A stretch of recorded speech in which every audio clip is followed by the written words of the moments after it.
Good morning students. Class 9 अपन अध्ययन कर रहे थे वाक्य के अंग। वाक्य के अंग में उद्देश्य के बारे में अपन पढ़ चुके हैं। आज अपन अध्ययन करेंगे विधेय। विधेय किसे कहते हैं? वाक्य के उद्देश्य के बारे में जो कुछ कहा जाता है उसे अपन क्या कहते हैं? विधेय कहते हैं। साधारण रूप से क्रिया ही क्या होता है? वाक्य का विधेय होता है। जैसे उदाहरण देखिए, सफ़ेद गाय अपने बछड़े को दूध पिला रही है।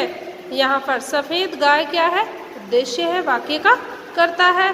और अपने बछड़े को दूध पिला रही है, ये क्रिया हो रही है यहाँ पर। तो अपने बछड़े को दूध पिला रही है, यही क्या है? यहाँ पर विधेय है।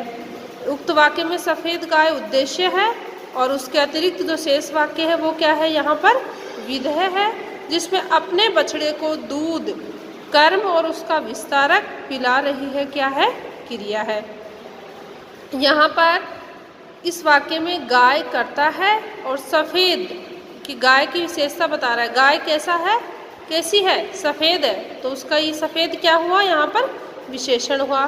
फिर अपन देखेंगे वाक्य के भेद। क्रिया, अर्थ और रचना की दृष्टि से वाक्यों के अलग अलग भेद माने जाते हैं, उपभेद भी माने जाते हैं। सबसे पहले अपन देखेंगे क्रिया के आधार पर वाक्य के भेद। क्रिया के आधार पर वाक्य कितने प्रकार के होते हैं? कर्तृवाच्य प्रधान, कर्मवाच्य प्रधान और भाववाच्य प्रधान वाक्य। सबसे पहले देखेंगे अपन कर्तृवाच्य प्रधान वाक्य। जब वाक्य में प्रयुक्त क्रिया का सीधा संबंध किससे होता है? कर्ता से होता है। अर्थात क्रिया के लिंग और वचन कर्ता कारक के अनुसार प्रयुक्त होते हैं, उसे अपन क्या कहते हैं? कर्तृवाच्य प्रधान वाक्य कहते हैं। जैसे हरि पुस्तक पढ़ता है, गीता पुस्तक पढ़ती है। फिर अपन देखेंगे कर्मवाच्य प्रधान वाक्य। जब वाक्य में प्रयुक्त क्रिया का सीधा संबंध किससे होता है? कर्म से होता है।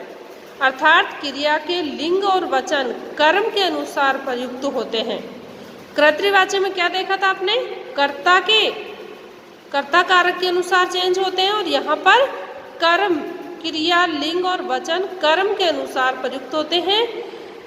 उसे हम क्या कहते हैं? क्रमवाच्य प्रधान वाक्य कहते हैं। जैसे उदाहरण देखिए, मोहन ने खाना खाया। उक्त वाक्य में क्या है?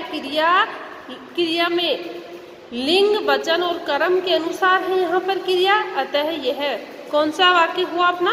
कर्मवाच्य प्रधान वाक्य। फिर अपना है भाववाच्य प्रधान वाक्य। जब क्रिया, लिंग और वचन कर्ता और कर्म के अनुसार न होकर किसके अनुसार होते हैं? भाव के अनुसार होते हैं, तो उसे अपन क्या कहते हैं? भाववाच्य प्रधान वाक्य कहते हैं। जैसे उदाहरण देखिए, मोहन से सोया जाता है। यहाँ पर मोहन के सोने का भाव बताया जा रहा है, तो ये कौन सा वाक्य हुआ अपना? भाववाच्य प्रधान वाक्य। Thank you students.